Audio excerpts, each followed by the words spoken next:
Moi, je veux plus entendre des gens, il n'y a plus d'excuses aujourd'hui pour des gens qui disent « ouais, j'ai une idée, mais j'ai pas les moyens ». Alors, moi, je suis un des cofondateurs de Contournement. J'ai fondé avec Erwan Kézard. Moi, à la base, je suis développeur. J'ai eu envie, à un moment, avec Erwan, de créer des formations aux outils no-code. On s'est dit, ok, maintenant, on peut mettre ça entre les mains de gens et ça va leur donner la possibilité de faire des sites web, de faire des applications mobiles, sans avoir à passer par des développeurs, sans avoir à passer par des agences. L'idée, c'est vraiment de montrer qu'avec un outil comme Adalo, on peut très vite produire une application mobile qu'on va pouvoir distribuer sur les stores, notamment. Vraiment une appli native. Pour les gens qui ont des projets, c'est vraiment cette démarche très lean startup, de pouvoir itérer vite, de pouvoir avoir quelque chose de tester son application, tester son idée auprès des utilisateurs, plutôt que d'aller voir des agences, de s'engager. C'est une des promesses du no-code, il y en a plein d'autres. Première phase où juste on va créer la base de données et voir quelles sont les entités qui vont être en jeu dans notre application. Ensuite on va créer l'application, donc la partie inscription, login, et puis après la partie vraiment swipe, c'est un peu le cœur de l'application qu'on voulait. Et puis ensuite, dernière partie, on va faire la partie plus un peu sociale entre guillemets, c'est-à-dire qu'on va voir comment on peut trouver les gens qui ont liké les mêmes baskets et puis rentrer en contact avec eux avec un moyen de messagerie simple. On va utiliser Adalo, qui est un outil no-code qui est assez jeune, hyper accessible. Nous, c'est vraiment ça qui nous plaît, il est à la fois puissant. J'allais dire tout le monde peut le prendre en main tout de suite, bon, il faut se former un petit peu, mais j'espère que déjà avec ce que je vais montrer là, ça donnera envie aux gens. J'espère que je vais convaincre tout le monde que c'est assez simple. Honnêtement, c'est vraiment pas la technique qui doit être la barrière, quoi. Vous créez un compte Adalo, vous arrivez, vous êtes dans votre espace, vous pouvez créer une nouvelle application. On choisit une appli mobile, ce qu'on veut, je veux dire dans l'idéal. Je pense pas qu'on la déploiera sur les stores, hein. Je crois pas que notre Tinder des baskets vaudra le coup à ce point-là. Mais dans l'idée, on va faire une appli mobile native. Et ici, je vais l'appeler Sneakers Addict. C'est vachement limité, donc tu choisis 2 couleurs.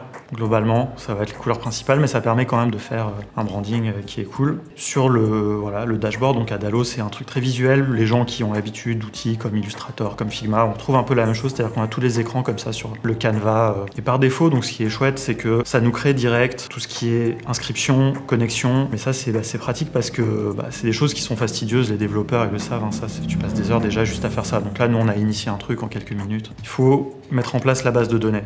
Parce que la mise en place de la base de données, c'est ce qui va inviter à se poser les bonnes questions déjà sur notre application. Donc évidemment, là, je pourrais commencer à no-coder, à mettre des boutons partout. Alors, par défaut, il y a toujours donc la base de données, elle se décrit en collection. Donc c'est les tables finalement de la base de données. Donc il y a toujours une collection utilisateur qui est créée par défaut. Celle-là, elle fait l'affaire. Simplement, ce qu'on va faire, c'est qu'on va pas avoir besoin du nom complet des gens, donc on va simplement mettre leur prénom.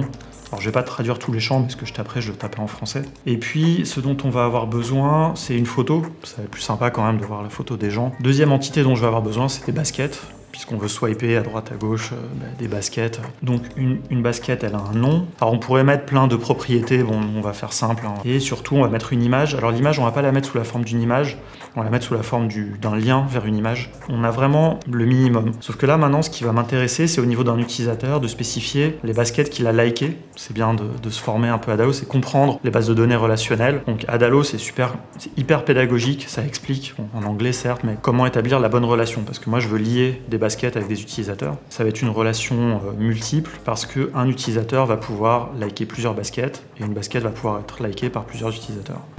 Et donc on va refaire une autre relation avec à nouveau des baskets pour celles qu'il n'a pas likées. Et donc ce qui est intéressant, c'est que Adalo, il est intelligent et donc tout de suite dans la collection des sneakers, il crée aussi les users pour faire établir la relation dans l'autre sens, c'est indispensable. Le nommage, c'est assez important, enfin je vais pas faire toute une formation, mais... Et dernière collection qu'on va mettre en place, c'est des messages, parce que on veut qu'à un moment ou à un autre, les gens puissent s'envoyer des messages. On va établir une relation avec les utilisateurs, donc un message, il va avoir un seul émetteur. Après, c'est possible, si on a oublié des trucs, c'est pas grave, on peut y revenir, d'ailleurs c'est peut-être ce qui va m'arriver si j'ai oublié quelque chose. Je rentre donc sur mon Canva, j'ai mon premier écran, c'est l'inscription, ça c'est une étape obligatoire. Tant que les gens ne sont pas connectés, ils vont arriver ici. Donc on a déjà un champ email, on a déjà un champ password, et puis je vais ajouter la photo, et donc sur la page d'accueil. Alors ce que je vais faire, donc là, je vais ajouter un premier composant, je vais mettre un petit logo. Donc comment je fais ça? J'appuie sur plus, ici j'ai la liste de tous les composants. Alors il y a plein de choses qu'on peut ajouter dans Adalo, du texte, des boutons. On va utiliser certaines de ces choses-là.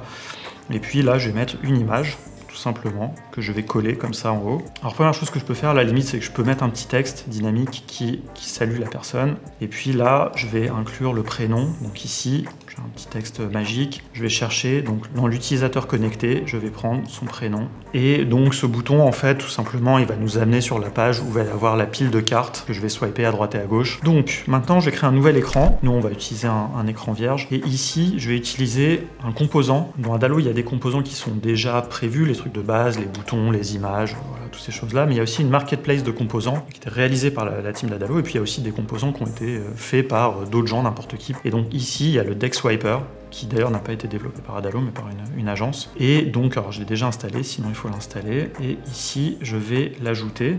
Donc, tout comme d'habitude, hein, hop, drag and drop. Comme pour tous les composants comme ça qui font appel à la base de données, je vais devoir lui dire de quoi il s'agit. Donc ici, il nous demande, donc oui, ça va être toutes les baskets, sauf celle que l'utilisateur qui est connecté a déjà liké ou disliké.